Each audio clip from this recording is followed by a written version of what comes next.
Okay, welcome. We're back to Google Tools, and I'm at the Google homepage, and I am signed in. My name is up in the right corner, and right now we're going to look at Google Drive. We've already looked at Gmail, and Google Drive is probably one of the most powerful applications that Google has created. Um, let's get started. I will click on Google Drive.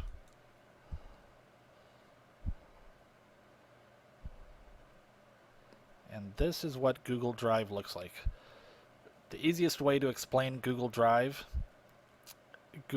is a hard drive in the cloud that you can save your documents on and access them from any computer or phone with an internet connection. So you don't have to carry around a flash drive or carry around a CD or anything like that. Over on the left where you see Create, this is much like Microsoft Office. This is like Microsoft Word where I can create a document. This is like PowerPoint where I can create a presentation. This is like Excel where I can create a spreadsheet. This is a form I can create that can interact with websites where I can create a form, embed it, people fill out the fields in the form, and they're sent to me in a spreadsheet. This is creating drawings. This is where I can create a folder to keep my documents. And there's even more. I can create a table, a script. We're not going to focus on this too much. That's a little advanced. We're going to start with documents. Now, I can create a document by clicking Create Document. And it looks just like Microsoft Word. And I can type in here, my document. All the changes have been saved. As I type, the document is saved as I type, so you don't ever have to worry about saving it. Up here, right now, the document is untitled. If I want to change the title, I click here, and I can give the document a title. My document. Okay, now it has a title. If you want to go back to your list of documents, you go to the title, and an arrow appears. Here is my list of documents.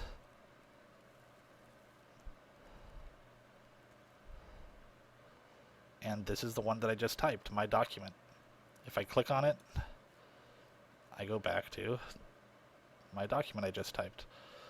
Now this has, just like Microsoft Word, it has text formatting, insert an image, all this stuff here. But it also has some other cool features. Under File, create a new document or whatever you would like to create. Open a document. I could rename this document. I can make a copy of this document. If I've changed this document over several days or weeks or years, I can see all the past revisions I've made to this document. I could translate the document into different languages. I could download this document in different formats, download it to my computer, because right now it is up on the cloud. I could publish this document as a web page so that people can click a link and go directly to this document. I can email it to other people that I've allowed to edit the document. I can email it as an attachment, page setup, print.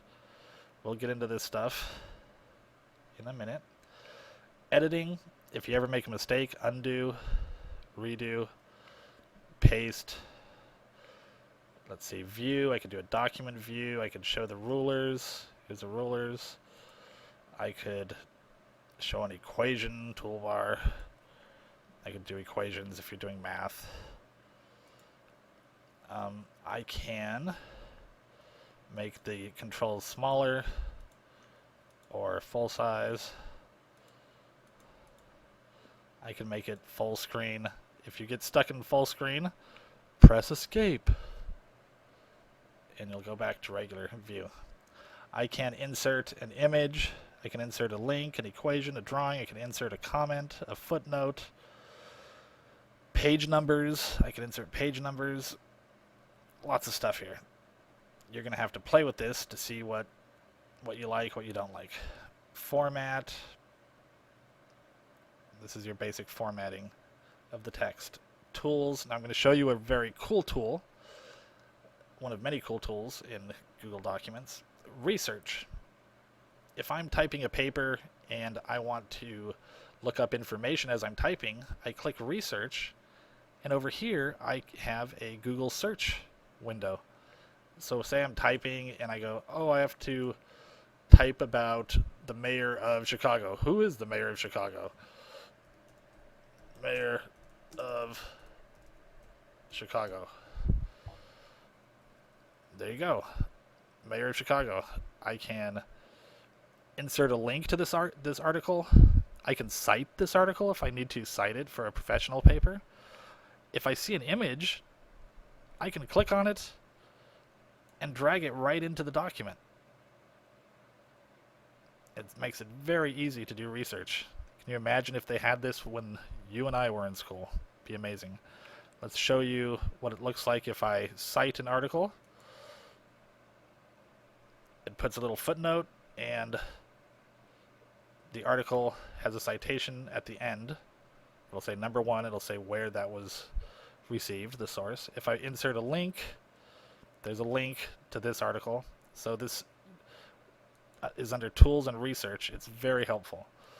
There's also a definition, word count. You can translate the document. Preferences.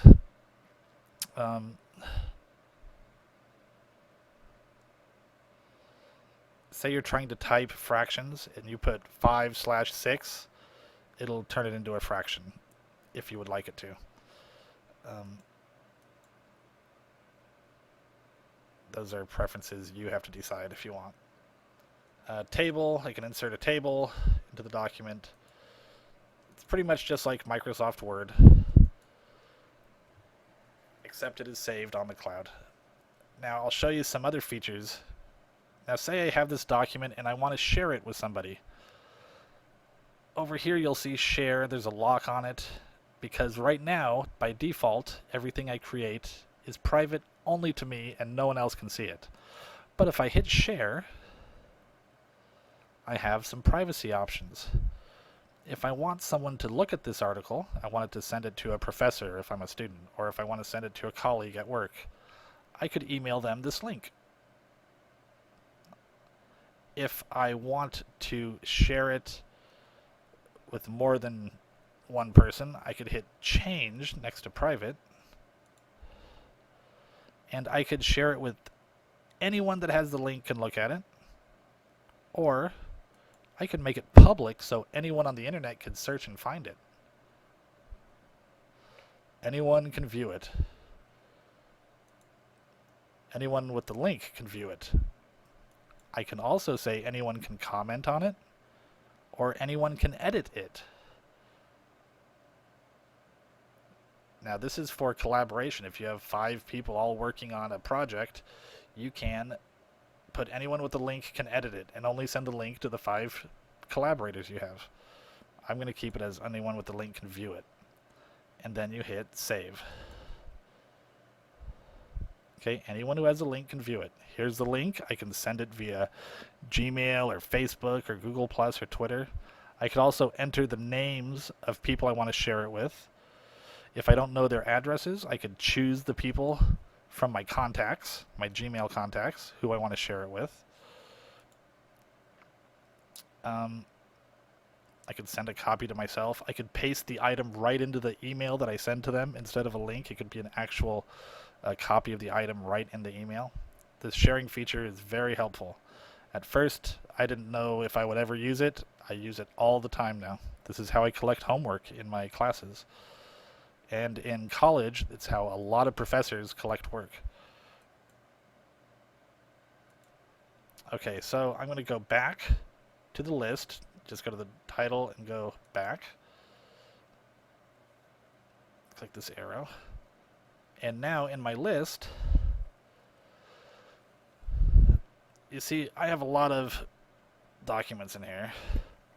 There are 2 ways to view them. I can view them, these squares that I'm looking at now, or I could view a list of the documents I have. Some of them are spreadsheets, some of them are Microsoft Word, some of them are Google Documents. I also have PDFs, all different types of documents. I can sort them by the title, by the last modified, however I'd like. Okay, now I'm going to go over here, My Drive. I have a lot of folders. And if I click on the folder, these documents are in the 2012 Spring folder. I have 5 documents in this folder. I have all these documents in this folder. So you can create a folder and organize your documents. Okay, let's see. Sometimes if someone shares a document with you, it will open in your Google Drive. And then you'll have a copy of that shared document in your Google Drive, but you won't be able to edit it because it's only shared with you, unless they shared it with you and allowed you to edit it. Now, this button is also very important. It is the upload button. Let's say, for example, I have a document on my desktop that I want to put up into the cloud. I can click upload a file or a whole folder. I'll say a file. And I can choose a file from my computer. Let's see, look in my documents. Try to find a Word file. There's a Word file, and I'll open it. Now it is uploading it, and it finished. Now you see the W next to it. It uploaded this file. However, it's not in Google Docs format. When I click on the file, it is in a Microsoft Word format. So I'm not really able to edit it. But I could export it to Google Document, which means it converts it to an editable document.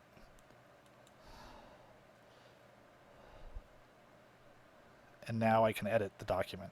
So this is how you get files that you've already created up into Google Documents, so you don't have to carry them around on a flash drive. You can have them up in the cloud, available to you whenever you need it. Okay, I'm going to go back to my list.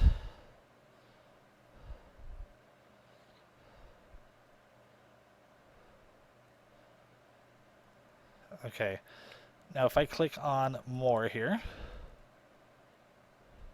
I can look at all my items.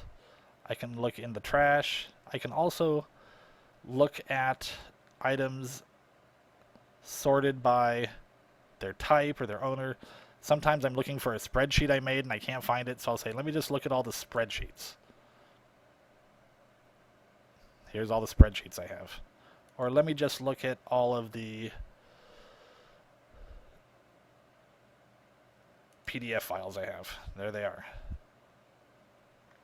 So that's a basic run through of Google Documents. I'll go into it a little more, but it's been a long presentation and I think we both need a break. Hope you learned something. I'll be back.